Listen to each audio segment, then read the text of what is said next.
Hi, guys. I wanted to talk about planning courses today. I don't want you to be paralyzed when you're thinking about the coming year and freaked out about all the things that are going on. There's a way for you to embrace the freedom of homeschooling and at the same time prepare your student for college or career. And so I thought if I went over the basics of planning courses, that would really help to put your mind at ease. My name is Binz, and I'm the home scholar. And my mission is to help parents homeschool high school. And I would love to help you as well. And I'm hoping that this video is going to give you some encouragement and tips.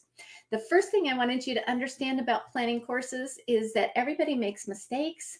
It's possible that in my own homeschool that I might have forgotten to teach a very important class until senior year.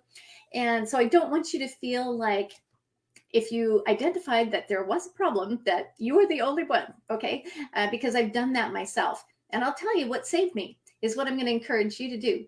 I encourage you to go over your plan every year. I think our temptation is to look at the 4 years of high school, maybe in 7th or 8th grade, and then decide, here's the classes I'm going to teach for all 4 years of high school. But actually, you have way more flexibility than that. It's not like your school district where you have to make these decisions for all of the children, all of the time, all of the years. We can homeschool with freedom. So, for example, you might want to throw your plan for history out the window when it's an election year so that you can study government and economics when people hear about it in the news every single day, right? So making it more meaningful to the student. So you have complete flexibility. And yeah, it's great to have sort of a loose plan for each year, but I don't want you to feel like you're totally locked in. Another big idea in planning is to try to plan so that you are ready for anything. You're nimble, you're like Gumby, okay? And you can bend into any position that you want to. The thing with planning courses then is you want to be college ready, so that if the plan is college right now, when you have an 8th grader, you know they're going to college, or whether your child is 24, 28 years old and turns around and says, Mom, I'm going to go to college now. And you're kind of like, wish it would have been college prep, So this happens to my friends a lot. My friends are all moms of a certain age now. And this is what's happening to my group of friends. Their kids are now 20 something and they're wanting to go to college and they're preparing their transcript, etc. And so you want to be prepared now, even as you're just starting high school. You want to be prepared by being college prep. So let me explain planning courses in a way that is both freeing, but also college prep, any career will work. Okay, so let's talk about the first class that you should probably require every year. One of those core classes is English. Now, what college prep is not, it is not British literature or Shakespeare or diagramming sentences. What college prep is you're providing English for at least an hour a day for your child every single year of high school for the whole year. So you have a whole credit per year, a whole full class. And within that, you have complete freedom to teach them exactly at that level, whether they're remedial or they've been writing so well, it's time for them to write a novel on their own. Either way is completely fine. The next core class is math. And I know that for some people, there can be some tremendous fear about math. So just remember, you have the answer key, right? When you're teaching math at home, you can get a video tutorial. So that teaches your children. And then as they're doing the work, you have all the answers, right? Even if you don't know whatever calculus, algebra 2, you still have all the answers. So I don't want you to be afraid. Now, the other thing is college prep does not necessarily mean calculus or trigonometry or statistics, although it can mean any of those things. It means that you're teaching your child at their level in math and that you try to get through a whole level each year and you move forward, pray and faith believing, doing math and faith believing, right? Confident that it will be provided for you as at the time comes. Okay. Now, the next subject area that's a core subject is science. College prep does not mean physics necessarily. A lot of times people think that you have to have biology, chemistry, physics in that order, and that rarely happens even in a public school. Most physics classes require quite a bit of math, like trigonometry math, and most high school kids don't get to calculus, and so that is why it's sort of self-limiting. Most kids do try to get biology and chemistry because really you only need Algebra 1 to get through chemistry, and just between you and me, chemistry is kind of a nice way to review Algebra 1, right? So if you're struggling with retaining Algebra 1, you might want to do chemistry the next year so that they can practice. Okay. So when you're doing this science, you can maybe have a 1 or 2 directed learning classes and maybe a biology and a chemistry in there. So you have a standard class. I heard a speaker one time say that our job as home educators is to make sure that our child tries all 3 branches of science, just to make sure that if they say they hate science, they've really tried all 3. I thought that was pretty funny. I do want to also remind you about having a lab science. However, there is no definition about what a lab science really means. So as long as you've bought the lab materials and you've used pretty much most of those lab materials, you should be good. The next core class you want to cover is social studies. And colleges will sometimes look for specific things in social studies. American history, world history, economics, and government. I confessed I forgot to teach my children one class, and it happened to be economics because I had one son who did economics all day long, and the other son, I forgot. So I was really glad I went over my plan every year. So having those 4 classes is great. They don't have to be in that order, though. Again, an election year is a great opportunity to study American government and economics because that's what our whole election conversation is about.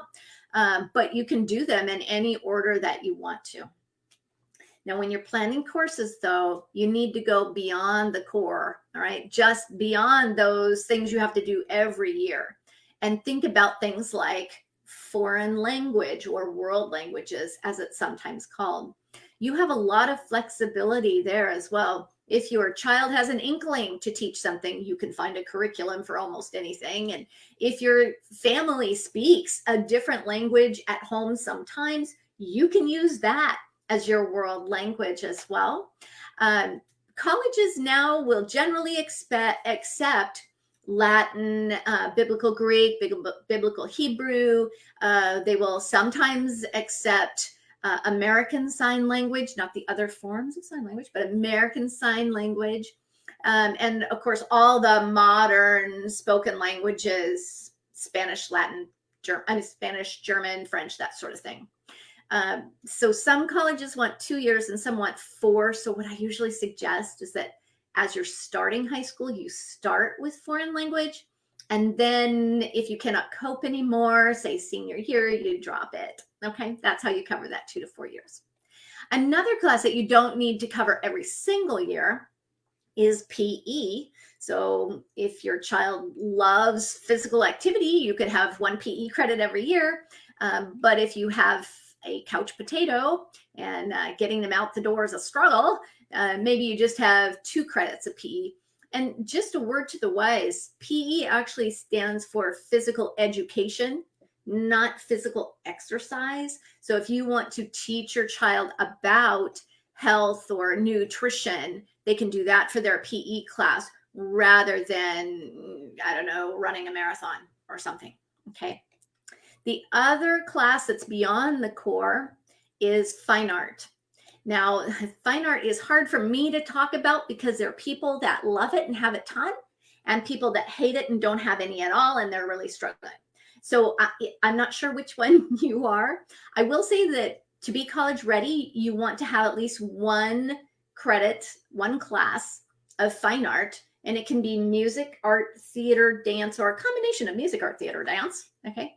But if you have more credits than that, that's fine. You just put on your transcript what you know to be honest and true. If your child takes piano every year, you could give them 1 credit of piano every year and still be completely fine.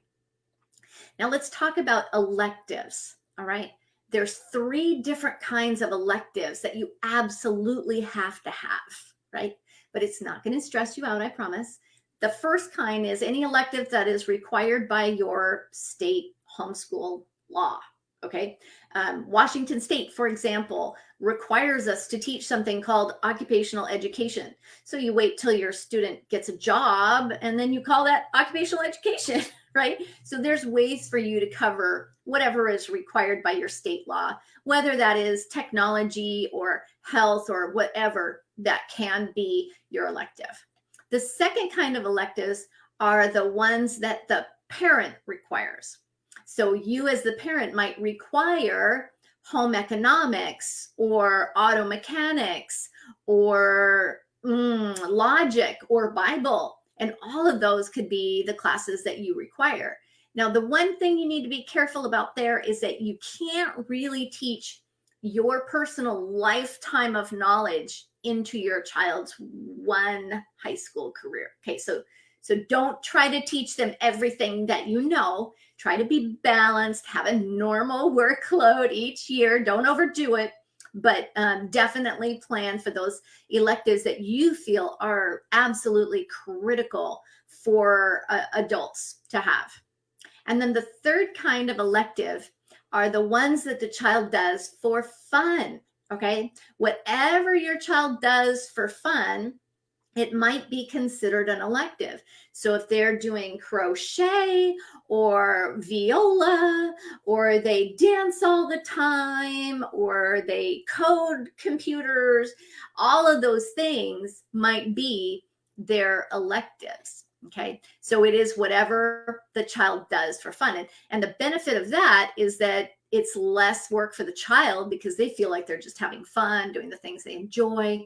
It's less work for you, the parent, because you don't have to make a test or grade anything.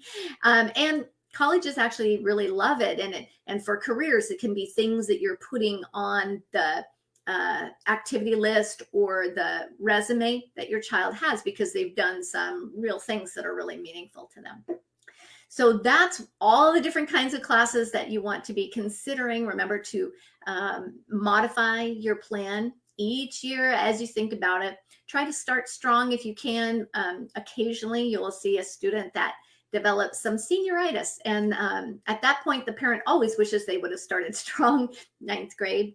And also I encourage you to plan for margin. So as you are planning ahead, don't fill every waking moment from 7 in the morning till 9 at night, or it's literally possible to beat the love of learning out of a child. So I don't want you to do that. I want you to have some margin in your life. And, if you don't have time for a cup of coffee with a friend now and then, you don't have enough margin. That's a rule of thumb. Okay.